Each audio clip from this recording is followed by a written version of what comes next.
Hello and welcome to the No Name Prayer Podcast. I am your host, Monica. Hope you are having a wonderful day and that you have been remaining in prayer throughout the day. Today is the first Friday after Ash Wednesday. Don't forget, we are supposed to be fasting, so no meat. We are going to start reading from our Lenten companion, the Ascension Lenten companion, Walking with Jesus to Jerusalem. I do not own the rights to this book, guys. I just love the book, and I wanted to share with you. Let us begin. Open. Make ready for him. Luke 9:52. Friday after Ash Wednesday. As Jesus begins his journey to Jerusalem, so too do all those who are with him. We read in Luke 9:52, he sent messengers ahead of him, who went and entered a village of the Samaritans to make ready for him. Jesus is making his way to Samaria, and while he is there, he hopes the people will be open to receiving all that he has to share with them. Thus, he sends followers in advance to make ready for him.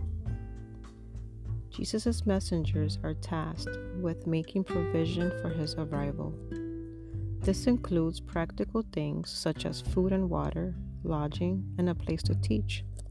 However, it also involves more personal matters, such as speaking to the Samaritans. In Jesus' day, Samaritans and Jews had nothing to do with each other. Their animosity was rooted in divisions that occurred centuries before. So Jesus' decision to enter Samaria would have caused quite a stir. The Samaritans would have had many questions for the messengers sent to prepare Jesus' way. Above all, they would have wanted to know what Jesus would do and say. The beginning of our journey to Jerusalem coincides with the start of another journey, Lent. As one who will walk with you on the journey, I ask you to think about how together we can prepare for Jesus. The Samaritans would have asked, what will he do and say? You are probably wondering the same thing. So am I. We can begin by admitting that we don't know. You may be a veteran of Lent. You may have even read other Ascension Lenten companion books. You may think that there is nothing more Jesus can do and say. Well, just as no one knew exactly what Jesus was going to do and say back then, you do not know what he has in store for you this Lent either. I ask you to be open. Be present in the present moment. Let go of your expectations. Let Jesus do and say what he wants. Jesus is the one who has invited you on this journey to Jerusalem. Lent is as much an encounter as it is a liturgical season. Lent is an encounter with Jesus. While we may be encountering the same person, you, are certainly not the same person having the encounter. Because of your experiences and growth, you are different now than last year or during any Lent in the past. Jesus' love for you is unique, and Jesus seeks to love you within the particular circumstances of your life as it is now. You have never been here, now as you are now. So I'll say again, be open to him.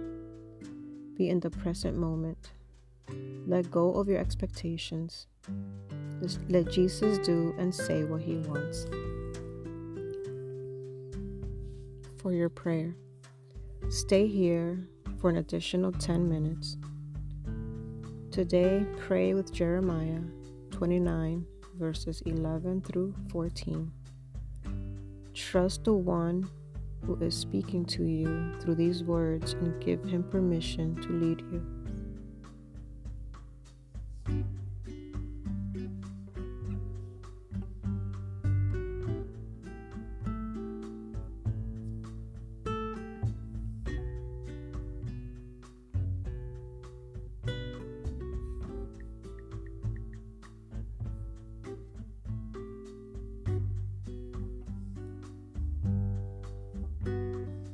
Jeremiah 29,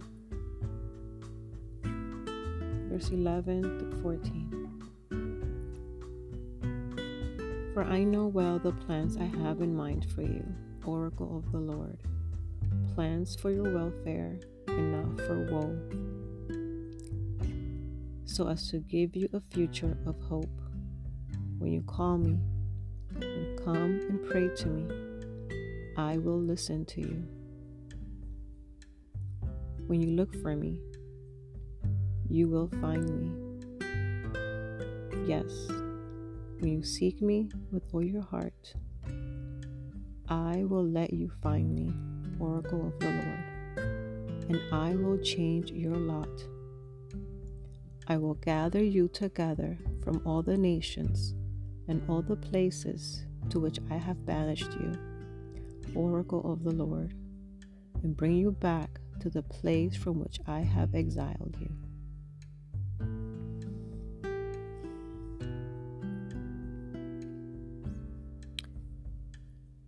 What words stood out to you as you prayed?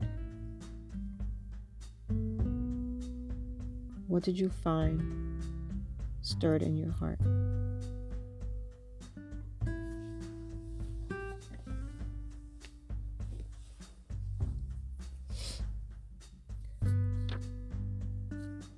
Today I am going to share with you my thoughts on this one. There were a lot of things, so many things in this reflection that tugged on my heart. The first thing was from the reading. It was prepared for Jesus.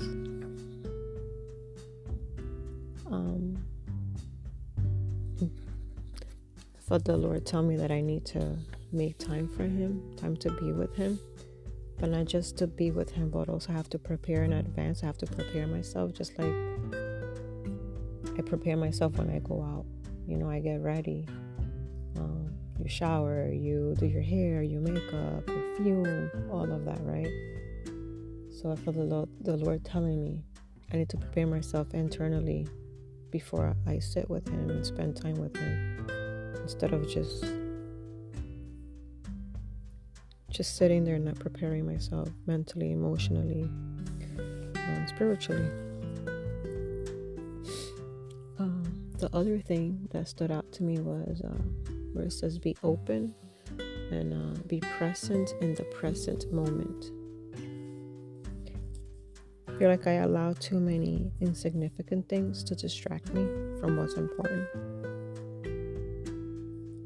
And I think a lot of the times, well, for me at least, I am my own worst critic, and I'm not open sometimes to the things that the Lord has for me or what He's telling me, because I'm doubting that, He's talking to me, or like, am I making it up? Is my mind going crazy? Another thing that stood out to me was where it says that you are certainly not the same person having the encounter. It says your experiences, you're different now than you were last year during Lent or any Lent in the past.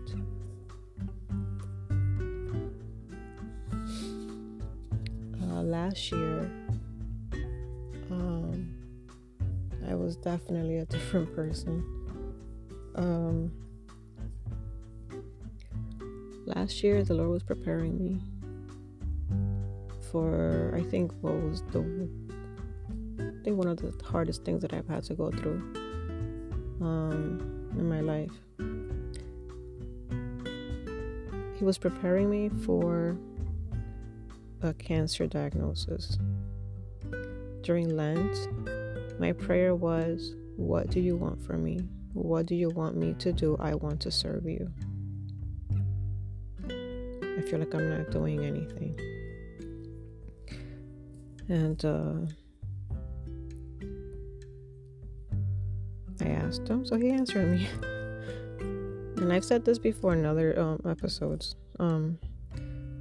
He wanted me to just share my journey and just do the podcast.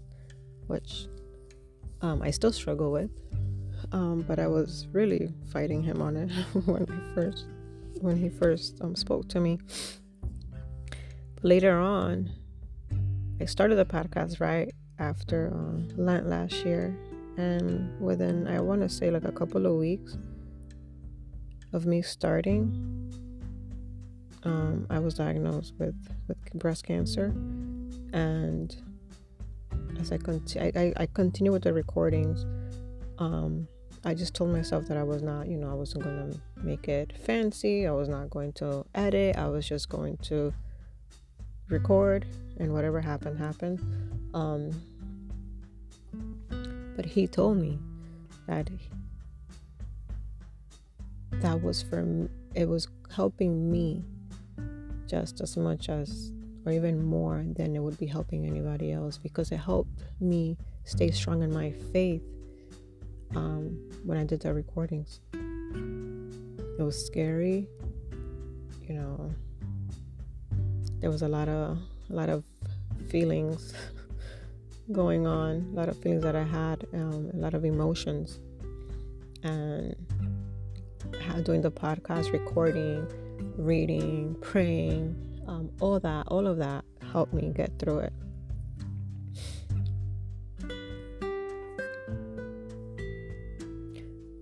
My question, as I'm reflecting on this, it's where would I be today if I wouldn't have said yes? I don't think that I would have gotten through it the way that I did. I think I would probably be down in the dumps and depressed, and I don't think I would have handled it the same way. Now, so Jeremiah 29:11-14.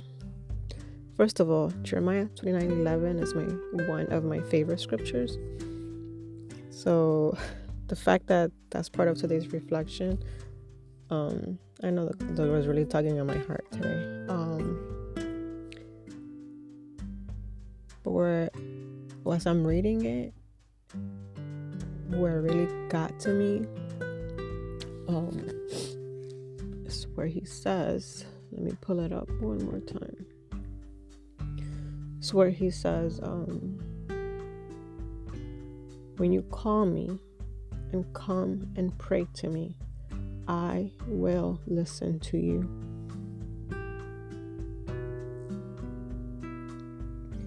When you look for me, you will find me.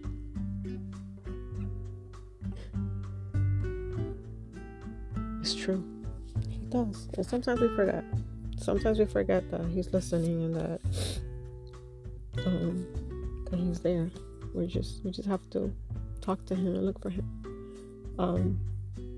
But I think it touched me a lot also because there's something or someone that I've been praying a lot for, and it means a lot to me that the Lord does what he needs, I know he's going to do it at some point. I'm just waiting.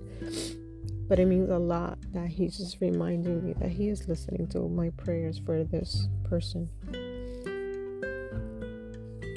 And I am grateful for the reminder. I'm grateful that he's listening. And I'm grateful that you're listening. That's all for today, guys. I think I've kept you long enough. I hope that you're enjoying these reflections every day. I hope that you get the book. It's the Ascension Lenten Companion, Walking with Jesus to Jerusalem. Please get it. You're able to journal right on there, and I also there's in the introduction, it gives you a link for a website for you to listen to Father Mark's reflections. And so he walks, he does this with you too. So thank you so much for listening. Thank you for your prayers. Please remember, follow the podcast, share with a friend, pray for me, please, and I will pray for you.